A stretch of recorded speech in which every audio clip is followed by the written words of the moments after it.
انسان نے جب پہلی بار اینٹ کو آگ میں پکایا ہوگا تو شاید اسے اندازہ بھی نہیں تھا کہ ایک دن انہیں اینٹوں سے ایک ایسا شہر بنایا جائے گا جو خود کو خدا کی برابر سمجھنے لگے گا۔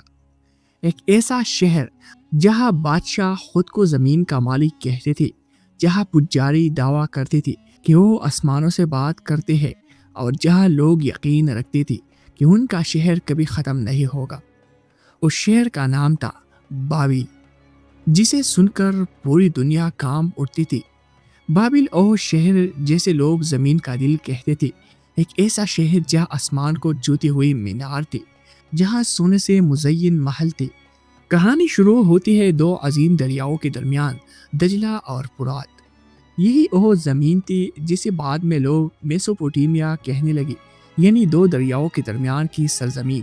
یہاں ہر سال دریا اپنی مٹی چھوڑتی، زمین زرخیز ہوتی، فصلیں اگتی، اور انسان پہلی بار مستقل شہروں میں آباد ہونا شروع ہوا۔ یہی سومیری آئی، یہی اکادی آئی، اور پھر وقت کی دھاری سے ایک نئی قوم ابھری، اموری۔ انہیں اموری لوگوں میں ایک بادشاہ پیدا ہوا جس کا نام تھا حمورابی۔ آج سے تقریباً 1792 قبل مسیح حمورابی بابل کی تخت پر بیٹھتا ہے۔ شروع میں بابل ایک چھوٹی سی ریاست تھی، لیکن حمورابی صرف بادشاہ نہیں تھا، وہ ایک ایسا ذہن تھا جو جنگ سے زیادہ قانون کی طاقت کو سمجھتا تھا۔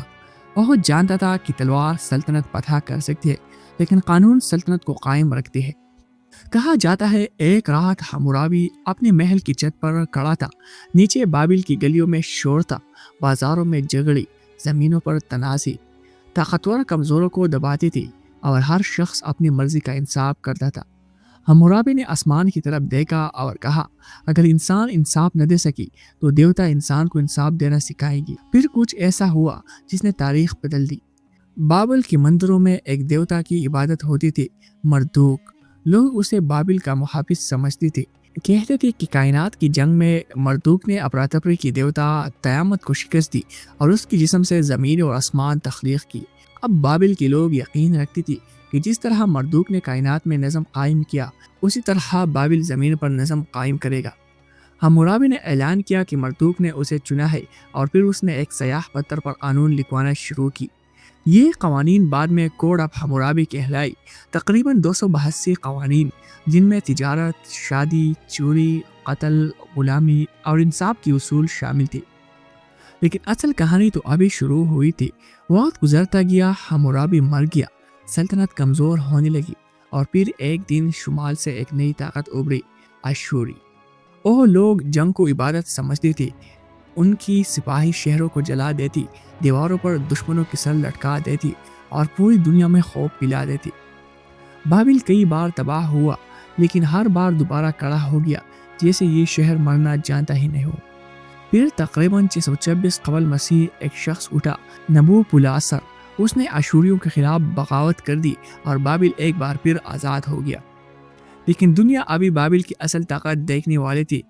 نیوپولاسر کا ایک بیٹا تھا، ایسا بیٹا جس کا نام آنے والے ہزاروں سالوں تک تاریخ میں گونجتا رہا، نبوکدنضر دوم۔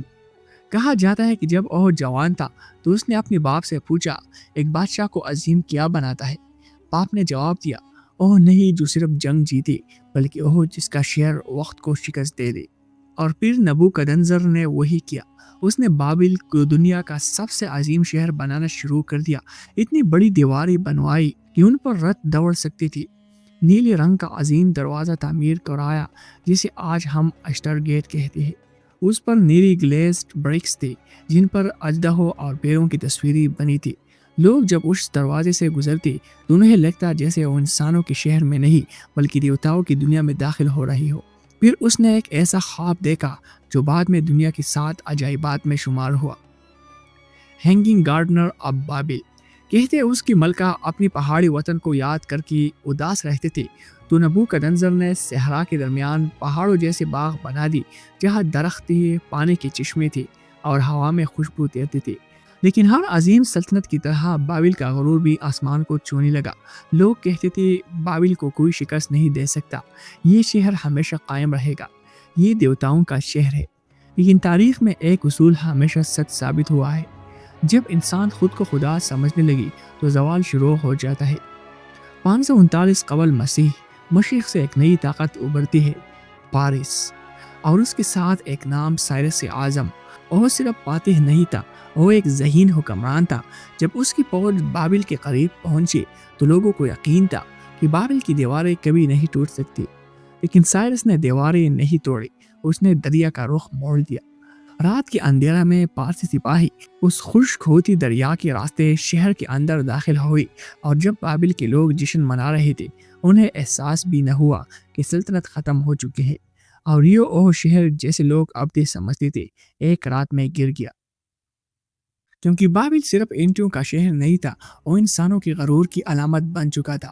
بعد میں یہ بابل گناہ کے شہر کے طور پر یاد کیا گیا، اور یہ وہ شہر تھا جہاں انسان نے خدا بننے کی کوشش کی تھی، اور پھر وقت گزرتا گیا، ریت نے محلوں کو ڈھانپ لیا، باغ غائب ہو گئے، مینار ٹوٹ گئی، اور دنیا کی سب سے عظیم سلطنت ایک کھنڈر میں بدل گئی۔